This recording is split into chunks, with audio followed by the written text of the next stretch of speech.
Olá, estamos com o Totalks. Vamos falar sobre vendas, mercado digital, com uma pessoa muito especial, conhecedora bastante deste mercado, que é o Richard.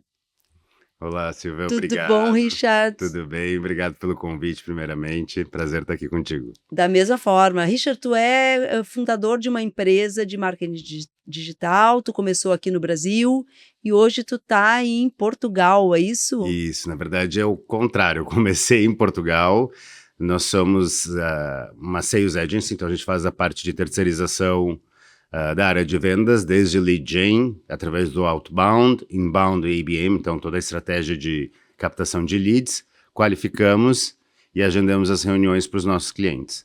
A gente começou em Portugal há 6 anos atrás, e aí em 22 comprovei a tese que um pouco é estranho que fazer expansão internacional da tua empresa para o teu próprio país pode dar certo. Então a gente começou em 22 no Brasil e agora em abril a gente abre escritório na Cidade do México para atender Latinoamérica. Então são 3 escritórios, com um time de 3 nacionalidades falando 3 línguas. Porque o português de Portugal também é uma outra língua. Sim, sim. Sabe que outro dia eu conheci uma pessoa que ele trabalha numa empresa em Londres, né? É na Souza Cruz, me parece, e ele trabalha com 45, são 850 funcionários e 45 nacionalidades, né? Então é isso que ele estava falando, que cada um tem as suas características. Exatamente. Bem diferente trabalhar com português, com brasileiro, com mexicano, cada um tem que saber onde você vai tocar para fazer o que é preciso fazer, né? Que é totalmente diferente a cultura. E tu começou então em Portugal, eu achei que tu tivesse começado aqui e depois migrado para Portugal. Então tu começou lá e fez o processo normalmente inverso, né? Inverso. Por que isso? Como é que foi essa escolha toda? Na verdade, foi muito maluco. Portugal é o meu 6º país e Lisboa é a minha 7ª cidade que eu moro no mundo. Então, já tem uma boa... Só um pouquinho, vai de novo. Lisboa é a 7ª cidade que tu mora no mundo. Isso. E Portugal é o meu 6º país. Então, foram 2 vezes nos Estados Unidos, high school nos Estados Unidos em 2003, aí depois Itália, Florença, Berlim, Alemanha, na Índia em Mumbai, China, Hong Kong. Aí antes de ir para Lisboa, eu estava morando em Nova York, e foi um convite, porque eu tinha saído da RD em 2018, e fui para Nova York para fazer alguns cursos, fiz Colômbia, fiz alguns cursos lá. E aí eu estava sonhando muito com Portugal, durante uma semana. Sendo que o escritório da RD de Portugal, eu fiz as primeiras aberturas lá, as primeiras palestras, os primeiros clientes. E eu estava sonhando muito com Portugal. E eu tinha naquela época um country manager, que era o Caio, que também trabalhava comigo na RD, que foi para lá, porque tinha feito a proposta para mim ir para Lisboa. Eu disse não naquela época, não, preferia tocar a operação global desde Florianópolis como era.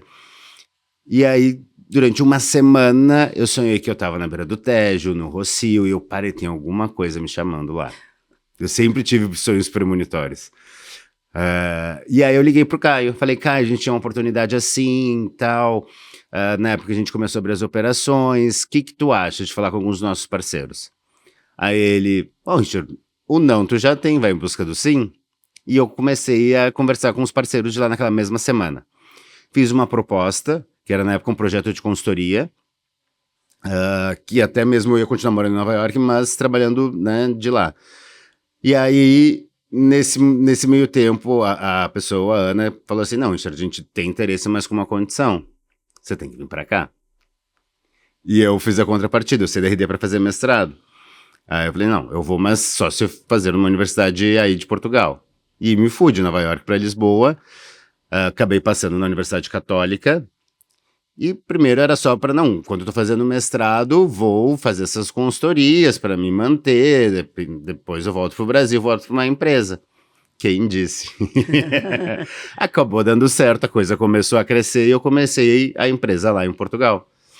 E aí em 22, quando eu vim pro RD Summit em Florianópolis, eu, acho que faz sentido eu começar uma operação no Brasil.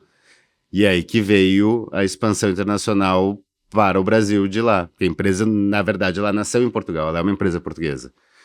E aí começou aqui no Brasil, e aí agora, final do ano passado, também comecei a sondar alguns clientes. Nossa, tô pensando em abrir escritório na Cidade do México, vocês têm interesse em expandir a operação de vocês além de Portugal para o México, tanto empresas brasileiras que estão indo para Portugal, quanto empresas portuguesas que estão vindo para o Brasil. Vocês têm interesse em ir para o México? E elas, sim, se for o mesmo modelo que você tem conosco, tem problema. E a coisa começou aí, aquela coisa bem de empreendedor, né? Alto risco, não tinha nada, tinha um PPT e um sonho para abrir um escritório na cidade do México. Quando foi, acabou acontecendo. E tu faz assim, né? Num estalo, uma naturalidade, com esse sorriso e pronto, né? Pegou e foi, né? Aliás, quando a gente se conheceu, que foi em Florianópolis, na RD Station, que a minha filha trabalhava lá contigo, tu era o gerente dela. É, verdade. Foi bem numa coisa, e eu me lembro que tu falou pra Marina, né? Ela estava toda aqui tensa, porque ela recém tinha começado a trabalhar na empresa e não tinha feito ainda nenhuma venda e estava, sei lá, toda medrosa, né? E eu ali como mãe, e aí de repente tu chegou e aí o que tu deu o recado para ela, como foi? Primeiro ela tinha o quê? Não tinha nem 90 dias, ainda estava no contrato de experiência. Acho que esse era o medo dela. Esse era o medo. O medo dela Ela tem traumas de contrato de experiência. E aí, naquele momento, tava todo mundo, né? O pessoal querendo vender, só que era o primeiro dia. O evento tinha 3 dias, então ainda tinha 3 dias para poder captar. E aí eu estava conversando com ela sobre primeiro. Marina, né, a gente primeiro tem que ver o que está acontecendo.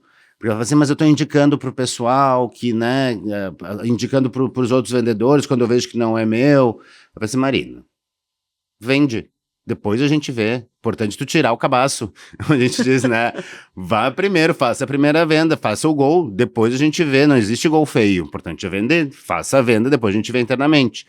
E aí a primeira venda que no outro dia, né, a gente conversou bastante e tal. Porque assim, tu não tá vendo. Eu falei, não, Marina, olha só, tô vendo números.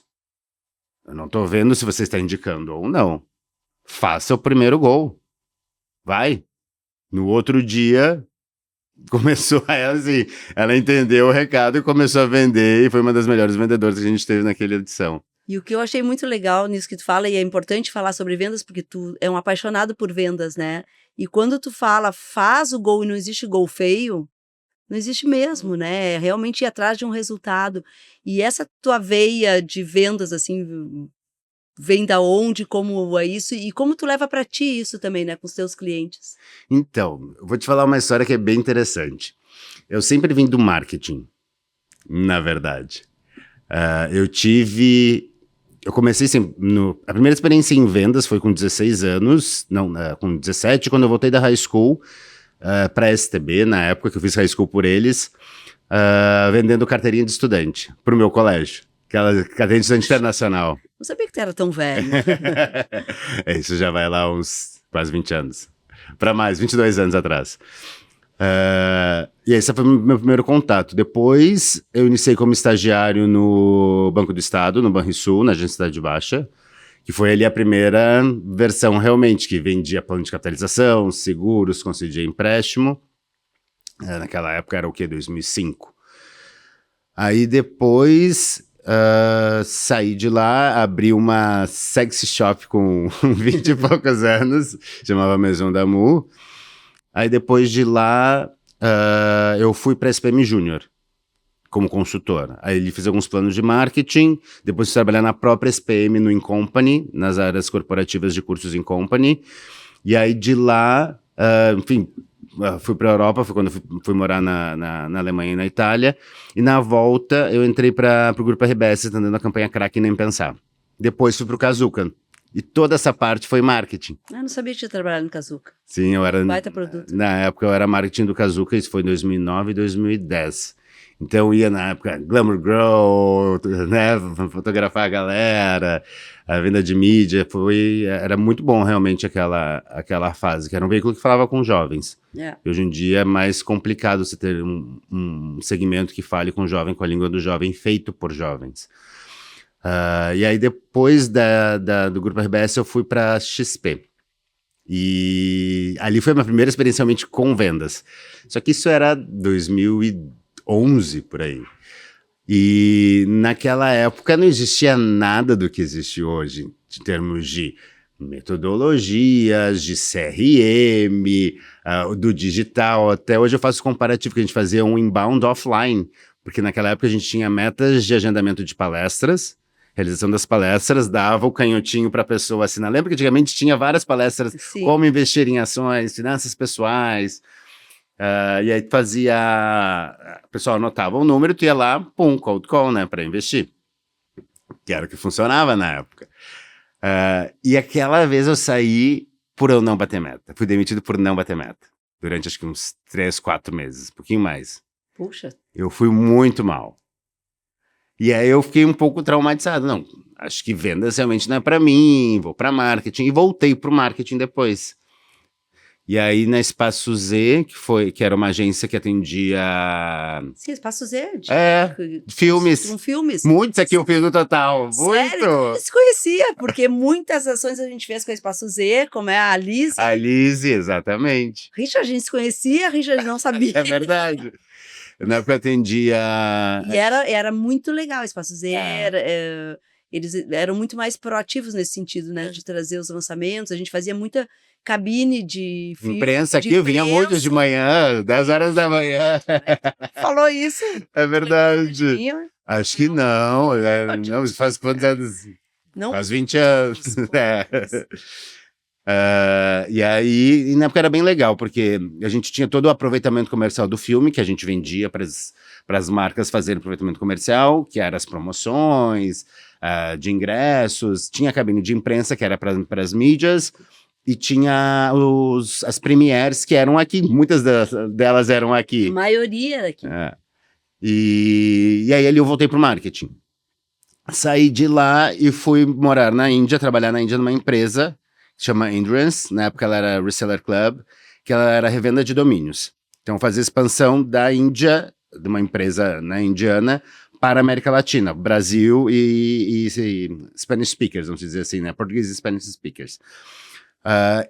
E é ali que me deu o clique. Primeiro, comissão, na época ela era boa, porque vendedor tem que gostar de dinheiro, não existe vendedor, não gosta de dinheiro, não existe, tem que gostar. É o que te motiva para, né, fazer a venda e tal. E é ali que eu comecei a entender como funcionava um processo de venda, um CRM. Na época, quando eu cheguei lá, nosso time, né, Brasil e Latinoamérica, estava indo muito mal. A gente competia por países. Então, a gente tinha 3 pessoas para Brasil, 3 pessoas Latam e Espanha, né, porque era por línguas, Turquia, Rússia... Alemanha. E aí tinha a China também, só que a China ficava no outro escritório, que não ficava ali no mesmo que o nosso. E a gente todo dia de manhã vinha o pessoal do financeiro colocar os pay-ups. Aí teve uma vez, estava tomando chai e olhando assim no canto. Mas a gente tá muito mal. Vamos fazer alguma coisa diferente. Vão ser demitidos. Não, aí já veio. Aí que veio de novo o trauma, né? Mais esse chazinho. Quer saber? Vambora. E aí a gente foi. E a gente começou a ir muito bem. Eu, Gabriel e a Bia.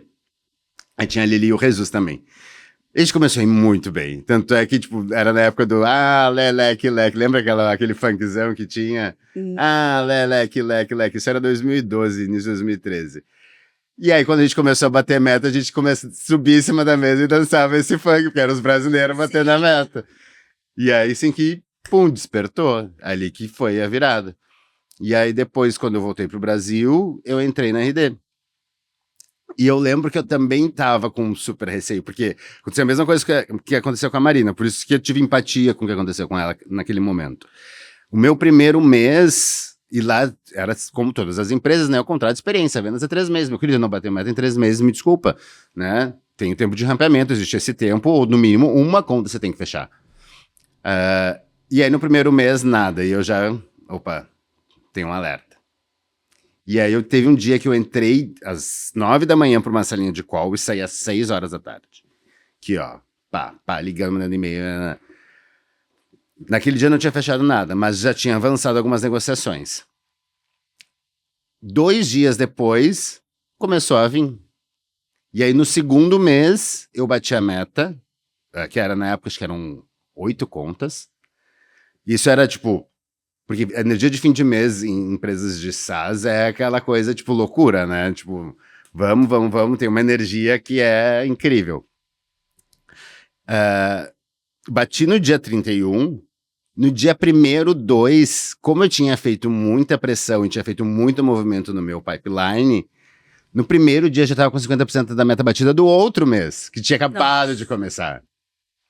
Então, acabou, né, meio que teve um efeito. E a partir daí começou a ser sempre uma constância. Porque eu tinha plantado lá atrás, tinha entendido o gatilho, tanto o meu interno para fazer acontecer, quanto qual era o perfil das pessoas que eu estava atendendo, qual era o perfil das agências que eu atendia. E aí começou a virar. E esse tu acha que é o segredo da venda? Assim, tu enxergar com quem tu tá falando, qual é o perfil, de que forma tu fecha mais os negócios. Esse é o maior segredo, né? Com certeza, entender as dores, porque É. se tu apertar no ponto de dor, ela vai te falar. É como quando você vai no médico. Você não vai no médico quando você tá bem, muitas das vezes. Você só vai no médico quando tem alguma coisa te doendo. Se a pessoa te procurou, e naquele modelo a gente trabalhava muito inbound, se a pessoa converteu no inbound, preencheu ali o cadastro, quer falar contigo, ou baixou algum e-book, é porque aquilo ali tem alguma dor. Se as pessoas chegam até você porque elas estão doentes, elas precisam de cura. Qual é o teu remédio? É a tua solução. Boa necessidade ela tem, né? Obviamente. Exatamente. Eu costumo dizer muito isso, né? Assim, se tu já tem o cliente pertinho de ti, seja por voz ou seja visual, né? Uhum. A gente vai entendendo, vai percebendo rapidamente, faz um scanner nele, Uhum. seja pela voz ou seja, né, de novo, visualmente. E ali tu vai sabendo a elasticidade com esse cliente e o momento de realmente fazer o gol, seja ele feio ou seja bonito, né? O bonito é fazer o gol, na verdade. É, fazer o gol. Porque assim, hoje em dia tem tanta tecnologia que tu consegue ver exatamente onde é que ele fez a jornada dele. Então, por exemplo, naquela época, e hoje em dia também continua assim, né? A pessoa fez a conversão numa landing page X, Uhum. Que tinha esse conteúdo Y. E a partir dela vai entrar numa sequência de e-mail, tu vai ver se ela entrou no site, quantas vezes ela entrou, qual e-mail que ela abriu, qual e-mail que ela não abriu. Então tu já vai, se tu pegar a jornada dela até então, tu vai começar a ver quais são os pontos de dor.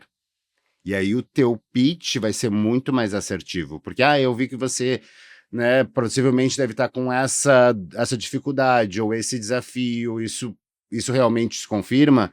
E a partir daí você vai entendendo e vai colocando todo o teu pitch de acordo com a jornada que ela já passou. E o legal disso é que a venda, independente do produto, né? Tipo, se vai vender uma roupa, tu tem que ter esse expertise e essa forma de condução. Se tu vai vender marketing digital, se vai vender qualquer coisa, né? A base da venda, ela é praticamente igual, né? Uhum. Basta conhecer e traduzir bem o produto para poder chegar realmente no perfil. E a outra coisa que a gente estava falando da importância de celebrar a realização de uma venda, né? Como é bom, né, Richard?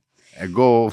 É gol. E tu não tem uma coisa assim, eu falando, né, né, porque eu trabalho aqui na parte muito comercial também, né, tem equipe. Quando olha para alguma coisa e alguém começa a te falar do negócio, eu já começo assim a pensar, mas eu acho que dá, porque se ela tiver uma loja, assim, é um pouco vício, né, e a gente vai transformando aquela conversa e direcionando para aquilo que tu quer, né. Mas tu não acha que isso também é um pouco de venda consultiva, como a gente tem um background bem forte e treinado, querendo ou não, nosso ouvido e a nossa visão, ela é treinada. Então, quando a pessoa vem te relatar, tu já faz uma venda consultiva, tu já vai dando sugestões e encaixando naquilo que ela quer. Isso sem dúvida, quando tá no momento da venda, mas comigo acontece às vezes coisas, por isso que eu digo que é um vício, e às vezes eu tenho que me cuidar, que eu tô falando com uma pessoa que não tem nada a ver com isso. Sei lá, te encontrei no lugar, daqui a pouco tu fala um negócio que eu digo, mas ele tem uma loja, quando eu vejo eu tô quase que fazendo uma venda, é um pouquinho insuportável, eu acho, mas é muito bom, é um baita exercício, né, de ver. Mas se você for pensar no outbound também, ou em ABM, tu vê uma empresa, ela tem essa dificuldade. Pode ou não. Mas se você for pesquisar, botar no ChatGPT ou no Google, pesquisar um pouquinho mais, tu vai começar a ver soluções para ela. Olha, você podia ter esse ponto de melhoria. Quem sabe você não pensa nisso, pode dar maior lucratividade. Isso através de dados, você também é também uma forma de você captar o cliente para fechar a venda, na geração dessa oportunidade. Dentro da tua empresa e do teu negócio, assim, quais são as principais empresas que tu lida, qual é o teu mercado, na realidade? Hoje em dia, grande parte é tecnologia, então empresas de tecnologia, como empresas de e-commerce, como o App, por exemplo, que está comigo lá na Europa. Um mercado que vem bastante interessante para mim é odontológico. Então, assim, Implantes, que é uma das maiores empresas de implantologia do mundo, né? É brasileira. E aí tu faz todo um trabalho de e-commerce para ela? Não, é Não. só conteúdo mesmo para... Isso, toda a parte de venda. Lá, a UAP, a gente tem o Paulo, que é o nosso account manager, que ele faz todo o processo, desde captação de leads até a venda e relacionamento com os parceiros locais. Para assim, a gente faz a parte toda de captação de leads através do digital, qualificamos e enviamos para os delegados, que são os comerciais, que é para vender os parafusos, né, de implante, os implantes para os médicos dentistas, porque aí eles fazem toda a aplicação dentro dos pacientes, por exemplo. A Lipfone tem um modelo que é bem interessante, que é a parte de aluguéis de telefones corporativos. Então, tu troca o CAPEX pelo OPEX, né, enfim, para poder melhorar o teu balanço, tua lucratividade, fluxo de caixa, e você tem toda a gestão dos aparelhos com eles, em termos também de segurança, LGPD, então é bastante interessante. A Mileto, que é uma empresa também, uma montadora de veículos elétricos, de motos e triciclos, então tem todo o pilar de sustentabilidade, parte de geração, né, de não poluentes, e tem uma autonomia muito interessante também para as suas empresas. E aquela questão que a gente estava falando, né, antes, assim, como tu tu já viveu em mais de quantos países mesmo? 7? 6 países, 7 6 cidades. países, 7 cidades, né? E teus trabalhos também, sempre com trabalho ou estudo. Trabalho e estudo. As características do cliente, elas mudam muito? Qual é o mais... Tem características mais diferentes do Brasil, por exemplo? Total, total. Por exemplo, Europa, sul da Europa principalmente, ele tem um ciclo de vendas um pouco mais alto. Lá em torno de 3 a 6 meses para fechar uma venda. Aqui no Brasil é de 15 dias a no máximo 3 meses. E por que tu acha isso, assim, como é que é a forma? Comportamento cultural. Comportamento cultural. Então, lá eles são mais conservadores. O processo de tomada de decisão deles é um pouquinho mais conservador também, né? Então ele é um pouquinho mais demorado. Porém, o attrition, que a gente diz, né, que é o LTV, então o tempo que eles ficam contigo é maior. Então, isso acaba impactando por outro ponto. Então, o processo de vendas é mais demorado porque eles querem ser assertivos e ficar contigo um longo tempo. Diferentemente do Brasil, que às vezes o ciclo é muito curto, mas também o número de churn pode ser um pouquinho mais alto, o número de cancelamentos ou de trocar por outro pode ser um pouquinho maior. Porque aqui, acho que no Brasil, a gente quer resultados mais rápidos, mais imediatos, né, também. Totalmente. E venda não é isso, né? Totalmente, totalmente. E se for pensar também, países da Europa e Europa em si, né, passou já por tantas guerras, são países que são mais Duros. né, enfim, de lidar, então são mais conservadores. O piso onde eles pisam tem que ser muito, muito bem mais certo do que no Brasil, que a gente é um pouquinho mais modelo americano.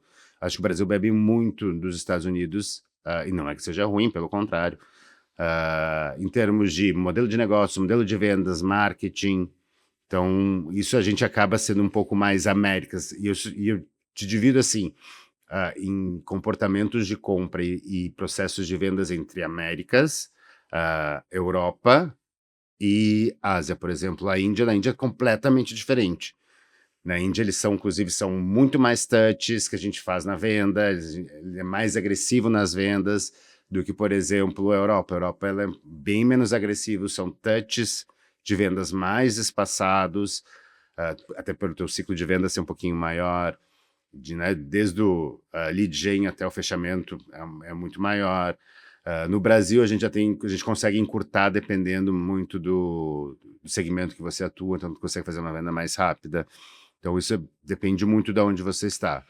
E as pessoas que trabalham contigo, elas normalmente são daquele país, das cidades, ou tu é maioria brasileiro? Não, tu sempre pega pessoas locais. Sempre local, porque esse é o diferencial, porque por mais que eu tenha moro lá há 6 anos e já tenho morado em diversos países, o pessoal local ele tem peculiaridades. tanto de língua, como eu falei, né, que o português de Portugal é uma outra língua, querendo ou não, mas peculiaridades do mercado. Quem são os principais players, como eles se comportam, networking local, que é muito importante para você abrir portas em mercados que você não conhece. Então, em vez de você ir de mala e cuia para um outro país, é mais fácil nessa parte de entender como se fosse como é que é o mercado, fazer as primeiras vendas, ter alguém local, expertise local, pessoas locais para te abrirem as portas. E depois você pode ir de mala e cuia, como eu digo, né? Sim. Então é mais a parte de discovery. Em vez de você gastar um dinheiro, fazer um investimento sem saber se vai dar certo, então eu invisto um pouquinho menos, né? Tem um investimento que desde que se pague, a partir daí deu certo, aí sim eu vou com todo o aparato mesmo para os países. Uhum. E para lidar profissionalmente, qual é o mais tranquilo, assim, o que tu tem mais afinidade, qual a origem, qual país? Brasil, claro, né? Primeiro, é verdade. Brasil acho que o Brasil precisa descobrir o que é o brasileiro, cara. A gente tem um mercado que é gigante. As pessoas não têm ideia de como Em que nosso sentido, mercado é assim? vibrante, a gente faz negócios mais rápido, a gente é muito inovador, aquela coisa da NASA tem que estudar, né? É muito por aí. A gente faz as gambiarras, a gente faz as coisas acontecer. Que nem eu brigo, a gente dá 3 pulinhos, bate 2 palmas e pum, tá aqui. Diferentemente de outros países, que é um pouquinho mais... não são tão arrojados como o brasileiro. Sabe que o Eduardo, esse cara que eu estava falando, né, ele disse que o Brasil, falou bem isso, o perfil do brasileiro é fazedor, ele faz acontecer, né, a gente dá o jeito, a gente faz, a gente tem a criatividade e a agilidade muito mais rápido. E o japonês, por exemplo, ele estava dizendo que é totalmente obsessivo, né, aquela coisa assim que o indiano também, né, que trabalha alucinadamente, assim, mas o brasileiro não se mexa para nada, né? A gente tem essa mobilidade, né, de fazer acontecer as coisas. E a gente é um mercado gigante, por exemplo, o mercado de português é super pequeno. Então a gente sabe quem são as empresas, quem são os principais players, quem tá lá, quem não tá. Tu vai nos eventos, já conhece praticamente todo mundo. Na Espanha também é um pouquinho maior que Portugal, mas também ele é um mercado bem menor, sendo que você pega o Brasil, que é um mercado continental, e é muito amplo, as coisas acontecem mais rápido. É aquela coisa, se você não se mover, a máquina vai passar por ti, meu bem. Se você está no Brasil, se você é uma empresa brasileira, ou você faz ou você faz. O empreendedor brasileiro, ele está tão acostumado também a calejado por diversas situações, que ele acaba tendo um perfil mais arrojado quando ele está fora do Brasil também. E em termos de resultado financeiro mesmo, assim, qual que tu vê que te dá mais não facilidade, mas o que tu tem realmente, né, o investimento e resultado. Percentual de margem é Brasil. Por quê? Querendo ou não, mercados como Espanha, Portugal, sul da Europa... Isso é o segmento, né, segmento. especificamente falando. O que acontece? Lá, o share wallet é um pouquinho diferente. Então, lá as empresas por mais que seja em euro, a tua margem é um pouquinho diferente do Brasil. Tanto é que a gente vê isso nos salários. Um salário médio na Europa, né, ele não é tão descolado de um analista de um CEO, por exemplo. A pirâmide é mais achatada, né? Ela é mais igualitária, mais social.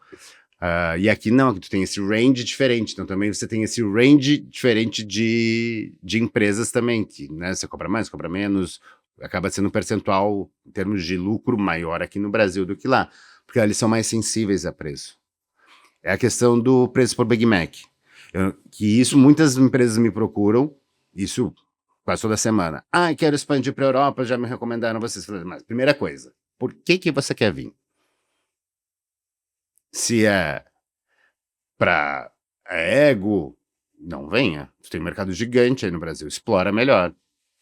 Micromercados, você pode trabalhar dividir o Brasil em regiões e trabalhar de uma forma mais assertiva. Por exemplo, região sul, região sudeste, região nordeste, o norte, e fazer uma estrutura semelhante, né, para você captar e ter maior capilaridade nesses mercados dentro do Brasil. Outra, você vai transformar simplesmente o teu preço em euro, Ah, eu cobro 10 mil reais, vou cobrar 10 mil euros. Esquece. As empresas lá não vão ter essa capacidade financeira para te pagar. Você tem que fazer a tradução. Quanto, a questão do Big Mac, share wallet, o quanto que o teu serviço representa lá naquele país. Tanto é, por exemplo, eu tenho preços diferentes para todos os mercados. Eu tenho um preço para Brasil em real, eu tenho um preço se é para o mercado português em euro, se é para o mercado Europa em euro, se é para o mercado americano em dólar, se é para o mercado latino-americano também em dólar. Tudo dolarizado, tu vai regionalizando. Cada um tem o seu preço, porque a sensibilidade do preço é completamente diferente em cada um dos países. Aqui as empresas têm, algumas delas têm maior capacidade financeira de pagar um ticket médio, sei lá, de 10 mil reais. Sendo que lá o meu ticket médio é em torno de 2 a 3 mil euros. Então, tipo, para algumas empresas, até se você for analisar a mesma capacidade, aqui eu consigo ter maior, porque aqui eles têm volume maior de vendas. Então, eles têm uma capacidade financeira maior do que lá, por mais que seja em euro. Porque lá o mercado é menor, então eles não têm a escala. Nós temos um poder de escala no Brasil muito maior, porque a gente vende para todo um continente, praticamente. Yeah. E é grande, né, aqui. Qual o teu próximo país? Agora, isso é o México, agora em abril. Estados Unidos, estou pensando, talvez sim, mas aí entro via mercado latino, via Flórida, que eu acho que faz mais sentido, mas vamos ver como é que vão acontecer as coisas, né? Mudamos tudo esse ano, mudamos de presidente, teve algumas alterações, vamos ver como vai se desenrolar. Eu gosto muito dos Estados Unidos, eu gosto muito do mercado americano, que é gigantesco, tem capacidade financeira, maturidade digital super alta, é um mercado que fecha bem rápido também os negócios, só que como você vai apresentar isso é muito mais voltado para ROI do que em outros países. Uhum. O mercado americano e mexicano, eles são bem semelhantes, se você for pensar. Eles são bem mais... O mexicano, ele tem aquela coisa do americano de números, data-driven, de ROI, para tomar decisão, baseado bastante em números. Bem diferente do nosso. Bem diferente do nosso. Que às vezes aqui a gente é muito mais pela emoção. Tu te identifica mais, então, com o americano. No mercado americano, do que o europeu, por exemplo. Por mais que você comprove o ROI, ainda do tipo, vou pensar, aí depois de 2 meses volta contigo, né? É um pouco mais demorado do que os outros mercados. E morar, tu prefere estar Portugal, achou, te identificou? Eu gosto de morar lá. Eu gosto de morar lá. Acho que Portugal me acalmou, porque eu vim numa batida bem forte de Nova York, de RD antes em Florianópolis. Acho que Portugal me acalmou, me amadureceu, eu sou super grato a Portugal. Mas gosto de Porto Alegre. Porto Alegre tá lindo, eu ando de bicicleta todo final do dia aqui na Orla, que eu moro na Zona Sul, então ali tá muito bom. Gosto de São Paulo, acho que São Paulo é uma capital, tem seus problemas, mas assim, é onde tá o dinheiro, não adianta. Na América Latina, Brasil principalmente, é lá onde os negócios acontecem. Próximo passo, provavelmente São Paulo. Tanto é que eu tô indo pra lá a cada 15 dias, né? Eu fico 15 dias... Tua família é daqui, né? Minha família é daqui. Porque desde 2022 eu estava ficando 60 dias lá e 30 aqui. Porque eu tenho operação aqui, né? Meu escritório do Brasil é em Porto Alegre. Então eu tenho toda uma equipe aqui. E esse ano eu tô fazendo ao contrário. Então fico 60 dias aqui, agora maio já volto para lá. Só que eu vou aproveitar e vou ficar o verãozinho, então eu fico maio, junho, volto final de julho, meio de julho eu volto para cá. Então esse ano meio que inverti um pouco a lógica, até para andar melhor aqui no Brasil, ficar mais próximo do time. E é muito diferente a proximidade quando você tá. Porque lá eu tô acostumado a sair com a galera, com o meu time, fazer happy hour, vamos almoçar, sexta-feira vamos pedir uma pizza. E aqui o pessoal nunca teve essa proximidade comigo. Só quando eu vinha, e sempre quando eu sempre vim 15 dias em Porto Alegre, 15 em São Paulo e voltava. E agora tá sendo muito melhor, porque eu tô conseguindo... Eles estão me conhecendo mais, a gente tá mais próximo, sempre fazer happy hour também. Então eu sentia que precisava dar uma atenção ao meu time aqui, mais full time, até pra, né, trazer eles mais para perto. Sim, sem dúvida. Tu tem quantas pessoas que trabalham contigo? Hoje eu tenho 10. Em todas as empresas. Todas as... Sim, é enxutinha, né? Na realidade, não precisa muito... Não, eu já fiz essa loucura, tá? Não necessariamente você precisa ter pessoas para mostrar que você é grande.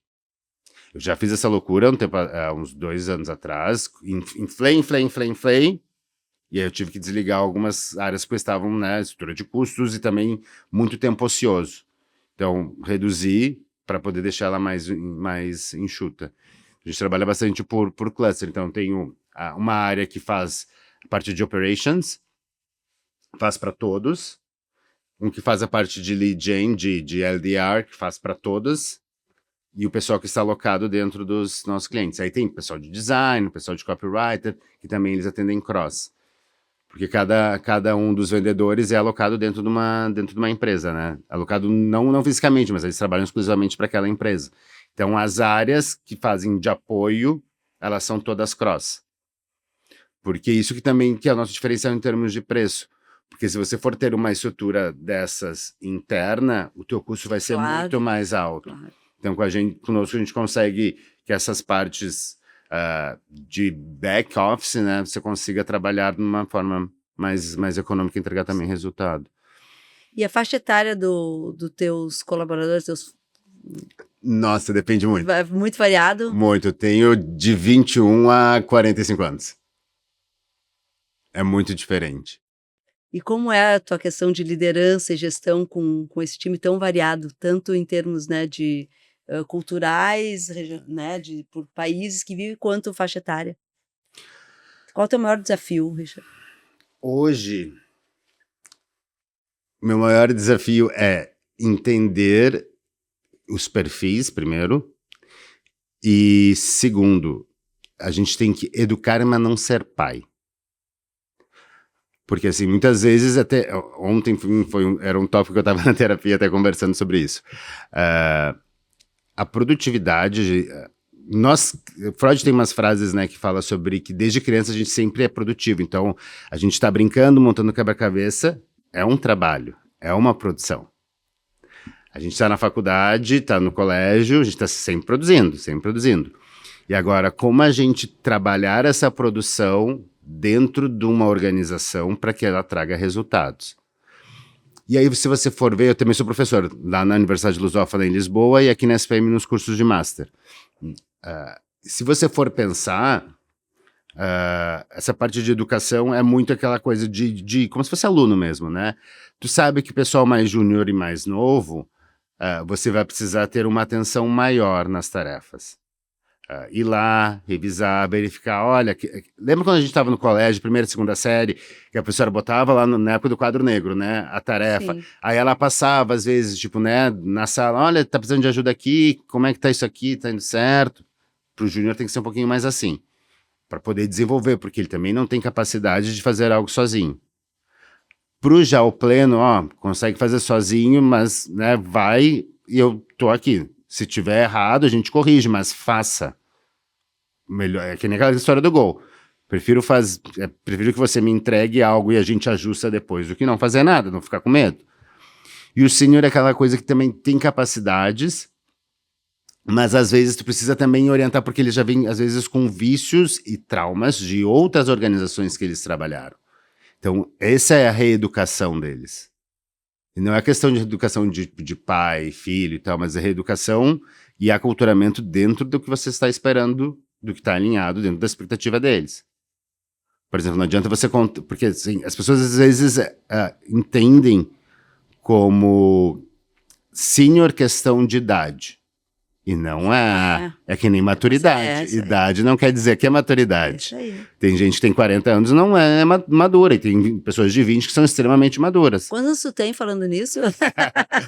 1 para 40. 1 para 40. 39. A 1 para 40 é bom.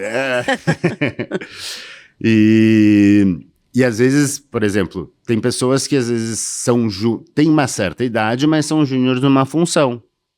E aí, não é porque ela tem idade, mas você vai ter que fazer o mesmo trabalho que você faz com um júnior de 20 anos em identificar quais são os pontos de melhoria, verificar o que está certo, o que está errado, ajudar e apoiar nas tarefas. Você vai ter que fazer, às vezes, com a pessoa de 40 anos. Porque, às vezes, ela é júnior na função. Yeah. E tu sempre foi maduro? Não, era meio louco.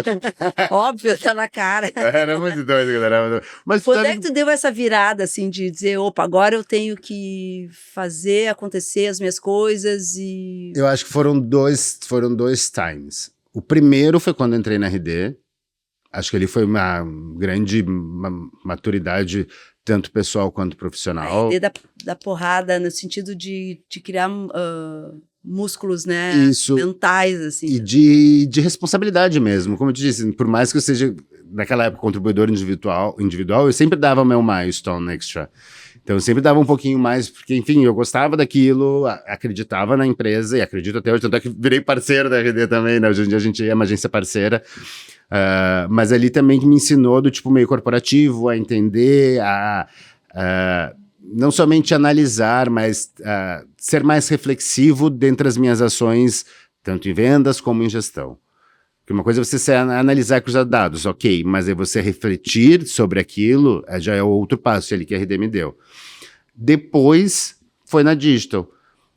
Quando eu comecei lá em Lisboa também, por ser uma cidade um pouquinho mais calma, vamos dizer assim, do que Nova York, onde eu morava antes, então eu acabei também um pouco amadurecendo. E pensar que, assim, se você não fizer, ninguém vai fazer. A tua empresa é tua. Você tem salários para pagar, você tem famílias que dependem do salário que você vai pagar, você tem teus clientes que você precisa entregar, porque eles estão apostando em você e apostando na tua empresa. Então aí tu tem que, né? Respira fundo e vai. Respira fundo e vai. É aquilo ali, é o acordado e não tem choro nem vela. Tem que entregar e ponto. Tem que fazer gol. Então foram vários steps de amadurecimento. Tanto pessoal quanto profissional, né? Sim. O primeiro, mas se for pensar emocionalmente, o primeiro foi quando eu tinha 16 anos, quando fazia high school nos Estados Unidos. Tinha, né, imagina, hoje em dia eu vejo pessoas de 16 anos, tipo, gente, como é que meus pais me deixaram ir com 16 anos, tipo, morar sozinho nos Estados Unidos, né? Eu vejo, enfim, meus filhos com 16 anos, eu falo, gente, realmente, tipo, eu era muito louco mesmo, tipo, e eles também me deixarem ir. Acho que esse foi o primeiro. A Índia me mudou muito também, porque não é fácil você... Quanto tempo tu ficou na Índia? 1 ano.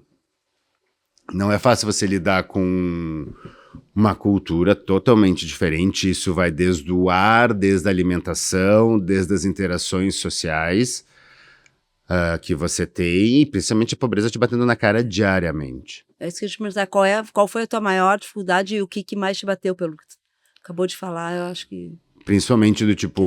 A desigualdade social é muito grande, porque tem muita gente que tem muito dinheiro e tem muita gente muito pobre.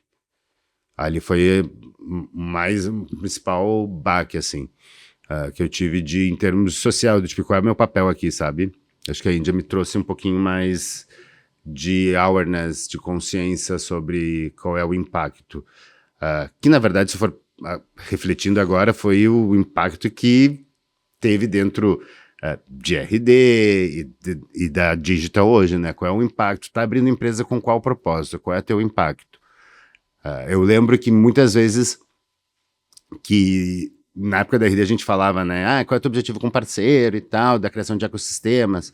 Eu sempre digo alguns depoimentos que em conversas com os donos de agência eles falavam, consegui crescer, consegui botar meu filho no colégio particular, consegui trocar de carro, consegui comprar uma casa através da parceria da RD, eu falei, gente, tipo, isso é sensacional, tu tá impactando a vida das pessoas. E hoje, como digital, esse é o meu objetivo também. Tipo, impactar tanto o pessoal que trabalha comigo, aqui e lá, mas também os nossos clientes, ajudando eles a gerar mais receitas, ajudando eles a gerar novas oportunidades, expandindo o mercado para que essas empresas vão crescer, elas também vão impactar a sociedade e os colaboradores que elas estão contratando. Então é tudo interligado, né? É uma mandala, todo esse impacto. E é super importante isso, né? Porque é como tu fala, a responsabilidade que você tem com o mundo, né? Com as pessoas que estão no nosso entorno, na nossa frente, e as que vêm por aí e as que, né, estão fazendo essas transformações todas, né? Exatamente, porque não adianta. Adam Sandler, né, já fala lá, Adam Sandler não, Simon Sinek, que sempre fala, né, empresas com propósito, E isso também acho que toda empresa tem que ter. Se a gente for pensar tipo, no contrato social que a gente faz quando a gente abre uma empresa, tu tem lá o teu contrato social. Esse teu contrato social que tu tá fazendo lá é só do papel? Ou ele tem algum impacto também em termos como sociedade? Não é só um contrato que você assina porque é obrigatório ter um contrato social quando você abre uma empresa. Mas eu acho que ele tem uma outra função social além disso. Sim, carrega muita coisa, né? Que mensagem tu deixa aqui, então, para os empresários e para os jovens também que estão querendo, né, começar a sua carreira, seja aqui no Brasil ou ir para fora, enfim, para a gente fechar esse bate-papo que tá maravilhoso, ainda mais agora que eu fico sabendo que eu te conhecia e não sabia que tu era tu e nem tu sabia que eu era eu. É verdade. Ousem. Não tenha medo de ousar. Acho que tem que ser um pouquinho mais ousado em questão de quero crescer, ok, mas assim, não tem medo, medo te paralisa. Empresa paralisada morre. Empresa que não cresce morre. Não tem solução. Então tem que ousar, quero fazer algo diferente. Estuda, vê viabilidade e faça. Cavalo branco só aparece uma vez na vida. Não dá para esperar. Maravilha. Foi ótimo, maravilhoso. Então, ousem, como diz o Richard, e assistam bem todo o Talks com o Richard, que está muito legal. Tem muita coisa boa para nos passar aqui, Richard, e espero te encontrar, talvez, quem sabe, eu vou te visitar em algum país dos teus próximos aí. Te espero com um bom vinho português e uma boa sardinha agora em junho. Eu sei fazer um bom bacalhau. Um bom bacalhau. Sei fazer um bom bacalhau.